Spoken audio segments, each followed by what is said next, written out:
right. What's up, Marlene? How you doing? I'm great. Look, I'm in Rio de Janeiro, so life is good. Good to see you, Alex. Good to see you. First of all, to everyone, Alex Boylan here, co-founder of Dream Jobbing. I am here with Marlene Plomik. I pronounced that correct, right? Just perfect. She is in Rio. I am in Los Angeles. And the reason, many reasons why we wanted to do 5 questions with Marlene is because she's one of the most inspirational international women I know. And so thank you for taking time out of your schedule. Super appreciate it. Thank you, Alex, for having me, and thank you for the kind words. That's very nice. Recording. You're recording that, right? We are recording, and it's all very, very true. So for the audience of people who maybe don't know, Marlene has spent her life, living in different countries, international advertising, but most specifically over the last 7 years has it been, is the founder of Those Who Inspire, which is an amazing company. They go into each country, right? Tell the story of the most inspirational people of that country. And that gets turned into a book, into a video series, into a curriculum, and distributed to all the youth so they can be inspired themselves. Did I explain that correctly? That's a very good speech. Thanks. Very good speech. It's an amazing company, and just massive kudos, and everyone here at Dream Jobbing, obviously our good friend, and we follow everything. But I think, as I was telling you about this before, this series is to help inspire our youth, right? To find the path to their dream career. And so I'd love to be able to spend a little bit of time and dive into how you got to where you got. So I guess question number 1, where was your inspiration to create Those Who Inspire? Because it's not just a book, it's a movement, right? And where did that idea come from? It became a movement. Indeed, you're right. So the idea, I was with my business partner, Delphine, because I'm the co-founder of Those Who Inspire. And we were doing a special report in the Sultanate of Oman, which is in the Middle East, in the Gulf area. And we had just finished a report for Business Week, as a matter of fact, for Bloomberg Business Week at the time. We were working in collaboration with them. And one of our friends said, well, girls, you've been here for 2 months. You know everybody. We don't want you to leave. Stay longer. Why don't you write a book? So this is how it's really started. And this gentleman is called Dr. Jumali Juma. He was the former Minister of Manpower in Oman. And it's true he was a little bit worried about his youth, about the youth of the country. So we did put all that together. It took us 2 years to think exactly what we wanted to do. And coming from international advertising and moving to doing a book, of course, it took 24 months. And of course, you can imagine back in 2010, when we told our friends that we were going to do a book collection, people looked at us like saying, you're crazy. You don't know about Kindle? You're really going to do a book? Say, yeah, we do believe in books. So the concept started like that. And we said, okay, what's the priority for any country in the world? The priority is the youth, the millennials. And we think that they should be inspired and given stories from people from their country, from their village, from their city, from the corner of the street. And we wanted those people to be from all walks of life, because not everybody can be Alex, not everybody can be a TV host, not everybody can be a doctor, not everybody can be an entrepreneur. So we decided to do portraits of around, I think it was 52 or 49 Omani people from all age. I think the youngest was maybe 16 years old, the oldest maybe 83, and they had to give us a really personal story, We became almost shrinks, Most of the people told us, what we're telling you now, we never told anyone. So people from all walks of life, and people who were famous and known in their country, and the other half, completely unknown people, which was really important to us, and everybody by alphabetical order. When we started the first, I think, 2 books, people would give their cell phone number so that the local youth could call them directly for them to become their mentors. And what we wanted to do, because we thought also it was time to give back somehow, so we're still a business company, but with a social vision and mission, we thought it was important to be able to donate the books to the students. So we decided to donate 50% of the books published to the public universities of the country. Then we would do a great launch party, because we need to have the press involved. That's part of the deal. I mean, if you want to be people to know about it. So we did a big, huge launch party, beautiful party, invited the press, And then the day after, we started donating the books to universities. And then we decided to organize, I don't like the word talks, but maybe interaction between the inspiring people, we call them IP, inspiring people from the book, and the students. And then also sometimes companies do call us also to go and talk to their young employees. And in Bahrain, our last book, which is our ninth book, I think, ninth book, we just started our first series of video, which was done by a young, inspiring person called Omar, who's like, I think, 25, and he did an amazing job. So yeah, it's been quite an adventure, let's say. It's unbelievable. So when you think of, because you're this entrepreneur, right? Female international entrepreneur, built this just amazing company / movement. What's the best part of it? What's the best part of going to these countries, telling these stories of these amazing people, inspiring people? Right? It's really, now we do take the time to spend in a country. Before, when we were doing the international advertising, we would spend like 1 month or 2 months. Now just to produce one book, it takes us between 9 months to 2 years. Wow. So it gives us really time to understand the culture, to understand the country. And I think when you better understand the culture, you better understand the country, you of course have more respect for those people. And I think this is really important. Of course, I have a great life because obviously all day long I'm meeting with inspirational people, inspiring people, and that's just wonderful. Now it's really tough also to be always on the road, to be always traveling. I mean, now we have teams almost in like 5 countries right now, but it's an amazing adventure, and I really can say I'm really lucky. Yeah, it's amazing. What's been the most challenging piece of building this company from scratch? You and your business partner hanging out, we have an idea in our head, and all of a sudden, can you talk about the challenges and just the amount of work? I mean, 7 years dedicated to building to where you're at. It's a long time, a lot of energy. Yeah, just to tell you the truth, in 6 years, we only published 4 books. And only the last 2 years, we managed to publish 5. So first of all, the challenge was, of course, to tell people we are doing a real book. I mean, a printed book with pages printed, not a digital book. And it was a little bit difficult at the beginning to convince our partners, because, of course, we need financial partners. And they were like, yeah, but what do I get out? What do I get?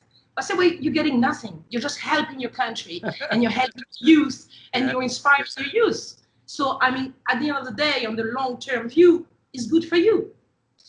Sometimes history has been tough in some countries. Imagine when we went to Nigeria. Nigeria is like 200 million people, biggest country in Africa. We have to travel because we want also to represent the diversity of the country. So you have to travel all around the country. You have to meet different people from different culture, even, because even within Nigeria, you have Muslims, you have Catholics, you have different tribes. So you have to be able to adapt and be flexible. It's true, sometimes it's not that easy to be always far away from home, but I mean, I really love it and I really enjoy it. And this is really my life, to be on the road. I love it. Yeah, well, I talk about it a lot too. I mean, like, I have that restless soul as well. Like, and it's interesting when you have that restless soul and you like to move, you've been able to capture your career and build that into who you are as a person. So, what might be challenging to some, you thrive in that environment and you love it, right? You go to new cultures, new places, new challenges. Amazing people. Yeah. Really. Just meeting great people every day. So, and I'm really happy. Yeah. And I hope things are going.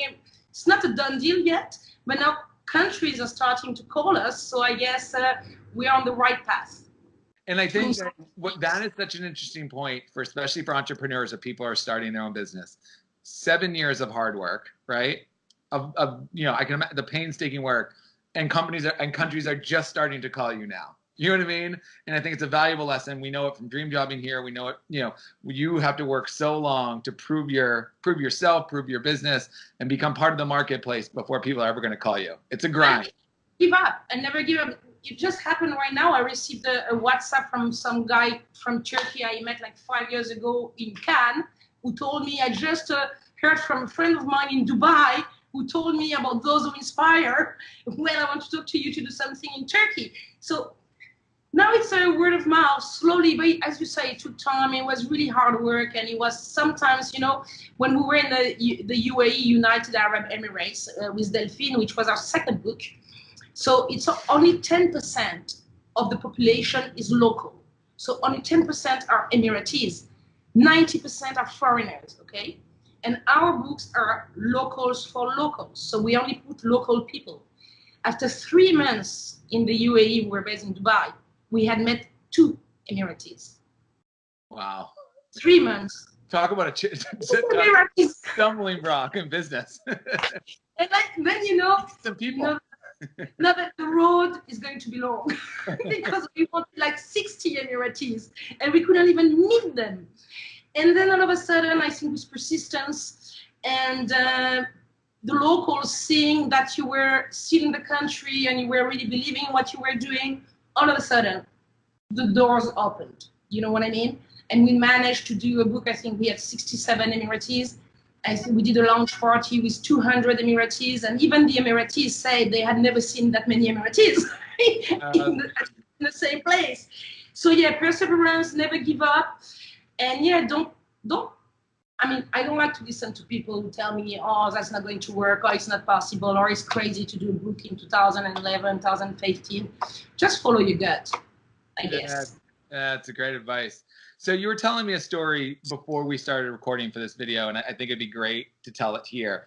You've had some amazing impact that maybe wasn't even planned on by doing this business in this book. Can you talk about the hotline and the country and some of the amazing things that pop out of this, of massive change for a country, of just trying to do the right thing? Can you tell that story? Okay, so as you know, the first objective of Also Inspire is to inspire the local youth and give them local mentors. But also what we have started is to create a IEP club, Inspiring People Club, because people in the book don't really know each other. And we have been lucky one of those meetings back in Bahrain, so again, a country in the Gulf, in the Middle East, 2 of our inspiring people met. One of them is Omar, who's like 25 years old, who's an amazing guy. He's a YouTuber and he does a lot of videos, and he did our videos, as a matter of fact. And he did a subject on, excuse I'm French, how you say deaf and mute and deaf? Yeah. People hear properly and speak properly. And he met with another person who's an inspiring person in our book, who's a brigadier from the Ministry of Interior. And Omar told Brigadier, we have a problem in Bahrain. There is no hotline for those people. There was a little girl with her father. Her father had a heart attack. She was alone with him. She couldn't call anyone. A week later, Bahrain organized the hotline. A week later, it was done. And 3 days later, the UAE, United Arab Emirates, which is a neighboring country, did the same. I mean, of course, it's a drop in the ocean, but we're so proud of that. You create a hotline in a country that never had a hotline. You see. Yeah. So it's really called synergies and people getting to know each other that would have never met. Believe me, Omar, YouTuber, meeting with the brigadier from the Ministry of Interior, this would have never happened without us. Incredible. Okay. 5th and final question. If you're looking back at yourself, 20 years ago, or if you're speaking to someone who is just getting out of business school like you did, or graduating with their master's in international business, what's your advice for them before they set off down the path of being an entrepreneur and, starting something that they're passionate about? Okay, really the key message for me would be, first of all, do not be afraid. Follow your passions. Because, we're working a lot of hours in our life. I mean, personally, I work 7 days a week, almost, and 11 months per year, or even more, 11 months and a half. So you better like what you're doing, really. Yeah. Me personally, I knew exactly what I wanted to do, but I didn't know there would be a job that will fit what I wanted. I wanted to travel. I wanted to meet with amazing people. I wanted to do business. I wanted to be always in some kind of adventure. And then finally, I found the job that would fit those requirements. And when I was done with that job in the international advertising, I created my own job. So I think really the key is passion and be passionate, don't give up, go for it. And I think instinct is important. Follow your instincts. Everything is important. I knew I was not good for the corporate world or a 9-to-5 job. I knew it was not for me. I would have driven everybody crazy, I think, in a week, and I would have been fired straight away. This I'm sure. So yes, I think really the key message is follow your passion, because you're going to be working a lot of hours. Such amazing advice. 5 questions. Marlene Plomik, founder of Those Who Inspire. Can you hold that book up so everyone can see it? Yes, it's okay. My product is not great for marketing, as you can see, because it's a mirror effect, so you can't see anything. That's beautiful. It's beautiful. Thank you for spending time with us. So appreciate it. Keep going. Look forward to seeing you when you come back to LA here. And thanks for 5 questions with everybody here. Thank you, Alex, for having me on Dream Jobbing.